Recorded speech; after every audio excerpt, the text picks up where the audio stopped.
Hello, সবাইকে জোহার জানাচ্ছি। তো প্রথমে কহিলে বলে দিই, মানে আমি গান গাহা লোক লই, গান শোনা লোক বটে, হ্যাঁ, নাহলে আপনারা ভাববেন হয়তো এই লোকটা এবার গান শুরু করবে। তো আমি গান গাহার লোক লই, গান শোনা লোক বটি, আর গান শুনতে এখানকে আসা। আর ভাষণ দিব নাই, বক্তব্য রাখবো নাই, কারণ এধারে সাইডে একজন বলতেছিল ঘর যাবো, জাড় লাগছে। তো ঝুমর শুনে যদি জাড়াই লাগলো, তাহলে আমি বলবো যে আপনি ঝুমরটা মন দিয়ে শুনছেন নাই, বা ঝুমরটা বুঝেন নাই। ঝুমর শুনলে তো জাড়া লাগার কথা নাই, কি ঠিক বলছি? তো ঝুমর শুনলে, ঝুমর যারা গান শুনে, ঝুমর দেশের যারা মানুষ বটে, ওদের ঝুমর গান শুনলে আর বাজনা শুনলে জাড়া লাগার কথা নাই বাবু।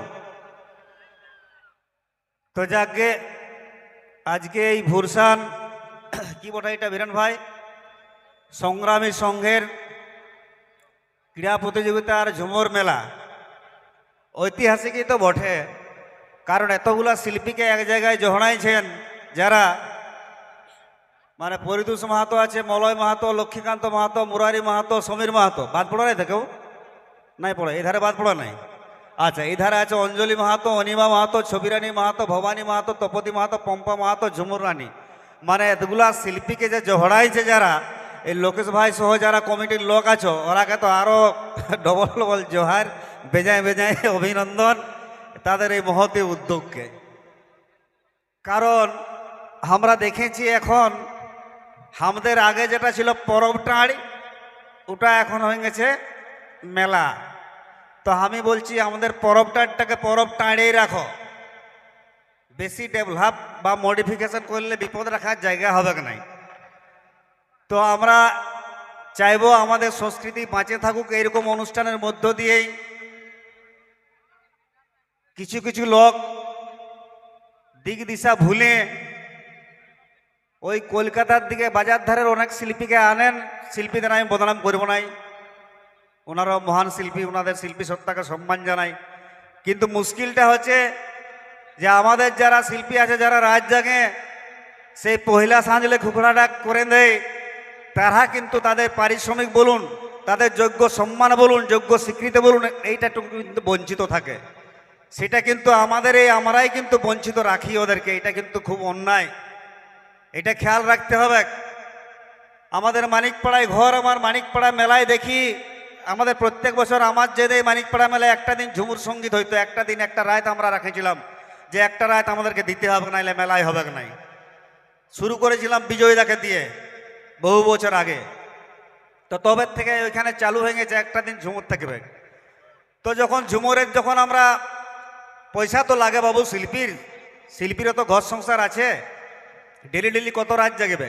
তো যখন বলা হয় কমিটির লোককে, সব শিল্পীর সময় তারা উদার হস্তে সব দান করে, ওইখানে কোনো বার্গেনিং বা রেটের ব্যাপার চলে নাই। 1 লাখ তো 1 লাখেই সহি, 1.5 লাখ তো 1.5 লাখেই সহি। আর আমাদের যখন শিল্পীদের ব্যাপারটা চলে আসে, তখনই হচ্ছে এত হবে নাই, এত দিব নাই, এত পারবো নাই, খারাপ লাগে তখনই। তো আমার বক্তব্য, ওই শিল্পীগুলার রেটটা যে আপনারা দেন, কি দেখে দেন? তাদের সাফা চামড়া নাই, গাগুলা ঘি ঘি বাসায় নাই, আর আমাদের শিল্পীগুলা ঘিসটা ওটা নাই। আর যদি চামড়া দেখে দিতে হয়, তাহলে তো লক্ষ্মীদা তো সব থেকে বেশি পয়সা পাওয়া উচিত, কি হিসাব মতো কি? যদি চামড়া দেখে পয়সা দিতে হয়, তাহলে তো লক্ষ্মীদার সব থেকে বেশি পয়সা পাওয়া উচিত, কি লক্ষ্মীদা? তো ঈদকে নিমন মোয়া হয় কমিটির লোকগুলো, তো বেজায় খারাপ লাগে। তো আমি বলবো, এই শিল্পীরা আমাদের সম্পদ, আর এদের জন্য কিন্তু আমাদের সংস্কৃতি বাঁচে আছে, আর এই শিল্পীদেরকেও বাঁচায় রাখতে হবে আমরাকে, এটা আমাদের দায়িত্বের মধ্যে পড়ে।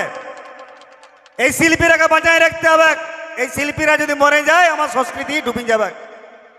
তো আজকে যে ব্লকে আছে আমি কথা বলছি, ভাষণ দিব না, ভাষণ দেওয়ার মঞ্চ হয়ে গান শুনবেন।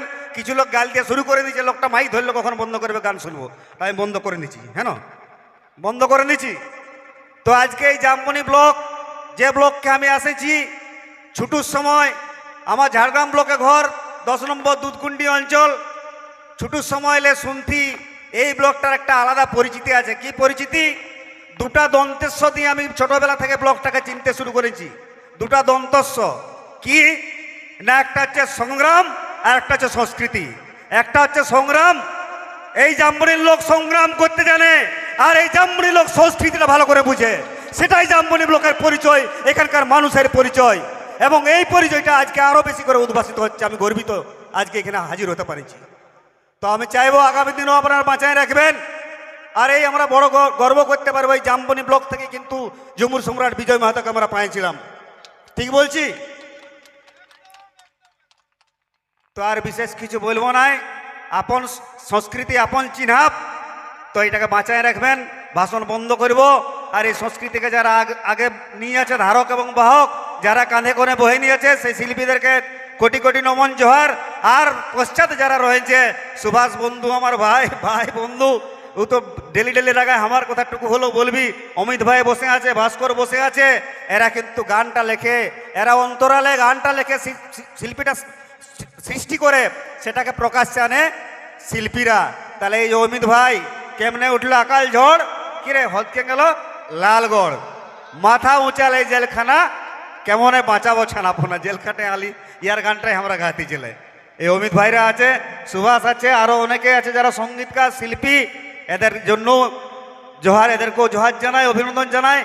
আর এই মাদল ছাড়া যে লোকটা নিচের দিকে গেছে, যারা বাজাতে ছিল, এই বাজনদারগুলোকে ঝরিদা কোথায় গেল, একবার হাজির হবি দাদা। হীরাদা মনে হয় আসে নাই, ঢের পুন্না হাউসি, ঝরিদা কাছে দিয়ে থাকলে একটু হাজির হবি। কারণ ওরা বাজায় বলে গানটা যদি লাগে, তাহলে এই বাদ্য যারা বাজনদার আছে এদেরকেও বেজা বেজা সাবাস, অভিনন্দন জোহার জানায়। আর যারা কমিটির লোক আছে সুষ্ঠুভাবে করুন, আমরা আসবো, বছর বছর হোক, বিভিন্ন জায়গায় হোক, আনন্দ করুন, কিন্তু শান্তি শৃঙ্খলা বজায় রেখে সুন্দরভাবে নিজের অনুষ্ঠান, নিজেদের অনুষ্ঠান, এইটা ভাবেই সবাই আনন্দ করুন। ধন্যবাদ, ভালো থাকবেন, জোহার। হ্যালো, আর বক্তা আছে নাকি কেউ? কিছু রাখবে না তো? যাই হোক, আর রাজেশ আমার বন্ধু বটে, আমরা একসঙ্গে পড়াশোনা করেছি, যদিও একসঙ্গে কাছাকাছি থাকিও।